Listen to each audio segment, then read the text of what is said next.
Assalamualaikum warahmatullahi wabarakatuh. Pada kajian sebelumnya, saya sudah berbagi tentang apa maksud diwahyukannya Al-Quran dalam bahasa Arab, atau maksud kenapa Al-Quran menggunakan bahasa Arab sebagai medianya.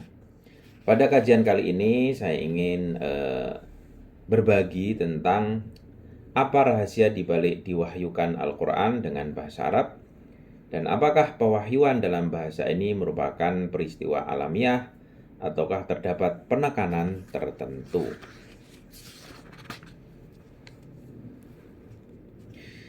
Kita ketahui bahwa ada rahasia kenapa bahasa Arab dijadikan sebagai bahasa Al-Quran. Diwahyukan Al-Quran dalam bahasa Arab tentunya dengan memperhatikan audiens, khalayak, dan sosok Rasulullah Shallallahu Alaihi Wasallam, di mana Arab merupakan sebuah peristiwa yang terbilang wajar, atau sosok Rasulullah Shallallahu Alaihi Wasallam yang Arab atau orang Arab merupakan sebuah peristiwa yang terbilang wajar. Setiap penceramah ataupun cendekiawan saat ingin mengutarakan topik-topik yang dibicarakan, atau mereka misalnya menulis apa yang ditulis, ini saya akan menggunakan bahasa yang digunakan pendengar dan pembacanya. Ketika saya menulis untuk pembaca Indonesia, secara otomatis saya akan berbicara dengan bahasa Indonesia. Nah, kecuali jika hal alamiah ini tidak dapat dilakukan, mungkin karena alasan-alasan tertentu, ya, sehingga tidak menggunakan bahasa pendengarnya.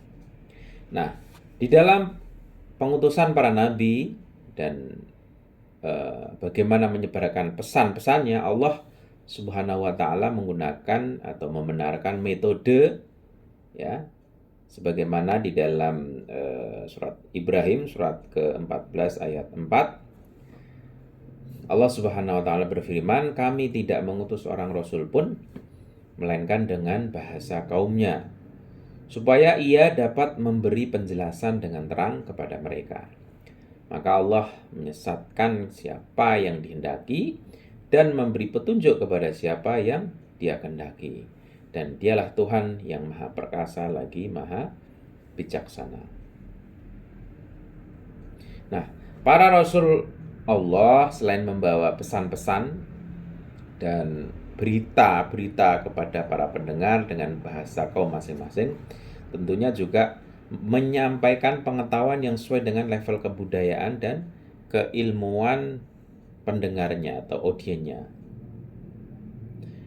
Nah, selain itu pula, ya, membawa mukjizat untuk membuktikan hubungannya dengan Allah Subhanahu wa Ta'ala, seraya menyesuaikan dengan prinsip-prinsip apa? Prinsip ilmu, kemajuan budaya dan tradisi yang berkembang.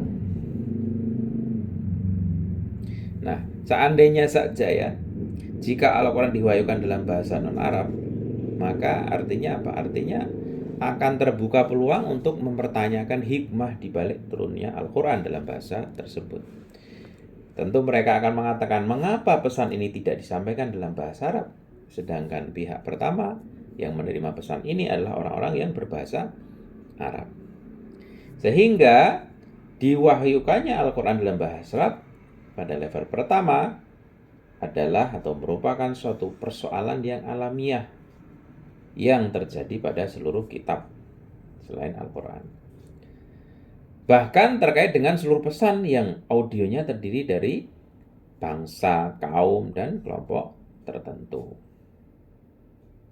Nah, akan tetapi, ya, khusus untuk Al-Quran, tentu terdapat alasan yang memiliki nilai urgen penggunaan metode diwahyukannya Al-Quran dalam bahasa Arab, ya, tentunya memiliki satu maksud,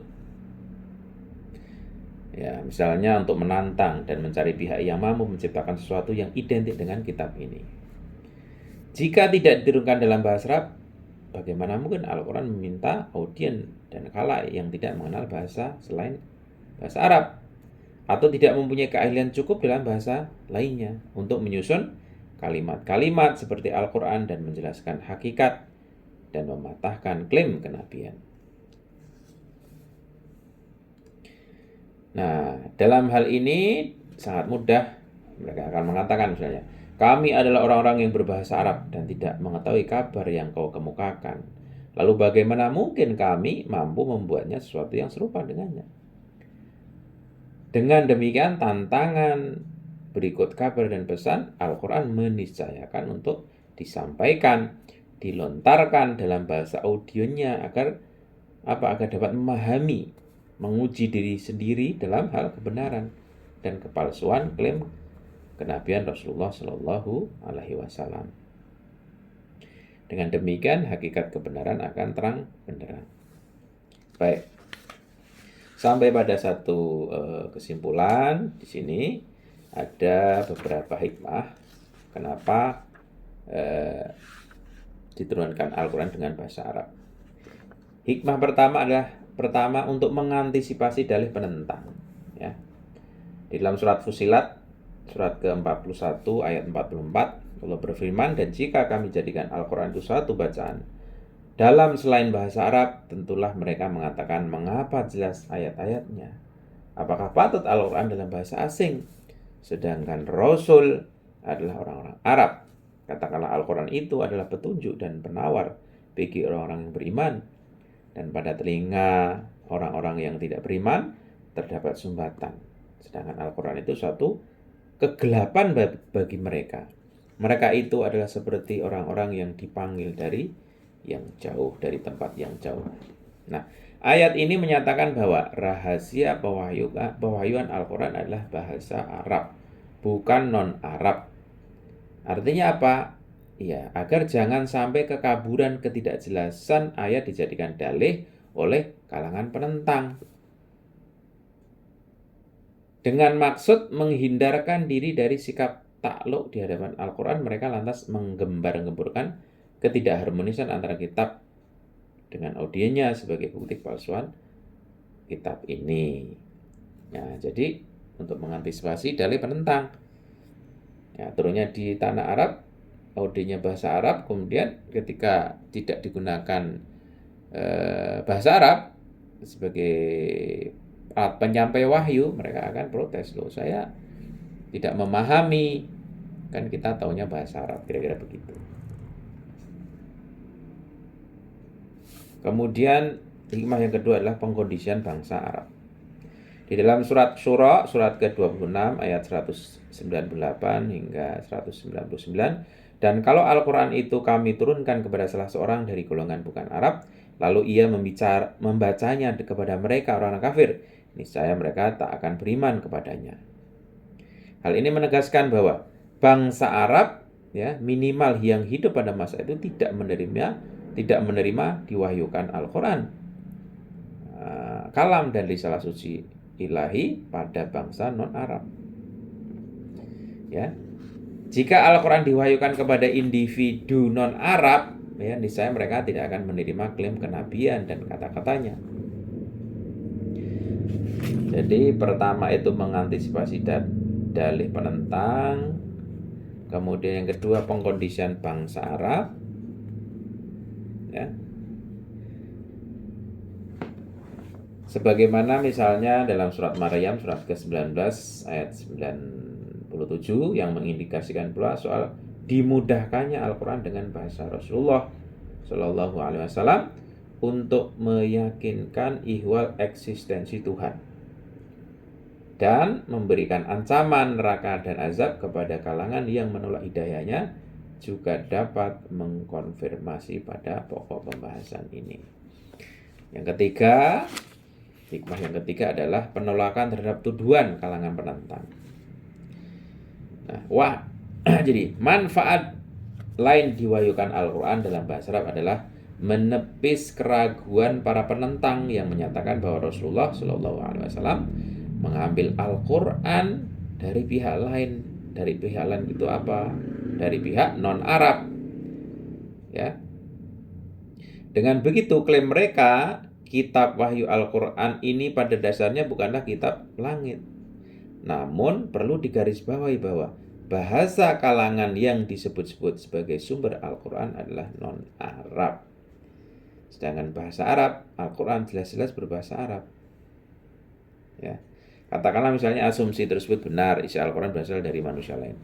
Namun kemungkinan munculnya kata-kata Al-Quran yang notabene berbahasa Arab dari kalangan non-Arab, ya,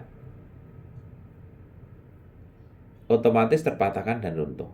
Sebagaimana misalnya dalam surat An-Nahl surat ke-16 ayat 103. Dan sesungguhnya kami mengetahui bahwa mereka berkata, sesungguhnya Al-Quran itu diajarkan oleh seorang manusia kepada Muhammad.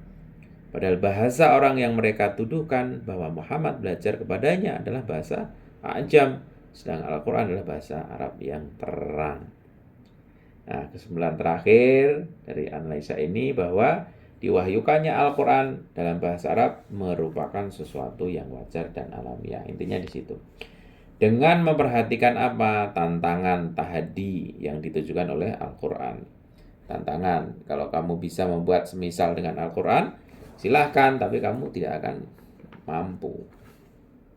Ini adalah satu bukti kemujizatan bahwa wahyu Al-Quran itu berasal dari Allah Subhanahu wa Ta'ala, bukan berasal dari Rasulullah, bukan berasal dari malaikat, tetapi dari Allah Subhanahu wa Ta'ala. Sekali lagi, dengan memperhatikan tantangan tahati yang diajukan Al-Quran, maka urgensi dari fakta ini semakin tinggi. Fakta bahwa Al-Quran menggunakan bahasa Arab. Kemudian diwahyukannya Al-Quran dalam bahasa non-Arab atau kepada pihak non-Arab, niscaya akan menyulut berbagai keraguan dan alasan yang tidak berdasar yang berujung pada penolakan Al-Quran. Ya, jika Al-Quran diwahyukan dalam bahasa yang bukan Arab alias non-Arab atau kepada pihak non-Arab, ya, niscaya akan menyulut berbagai keraguan dan alasan yang tidak berdasar yang berujung pada penolakan Al-Quran. Jadi sekali lagi, kenapa Al-Quran menggunakan bahasa Arab adalah sesuatu yang wajar dan alamiah, karena audiennya adalah orang yang berbahasa Arab.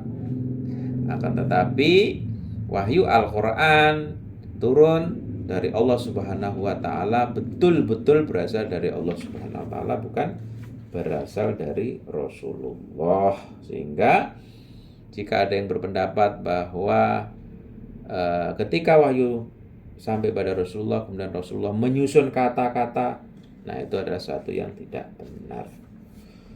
Sekian, semoga bermanfaat. Wassalamualaikum warahmatullahi wabarakatuh.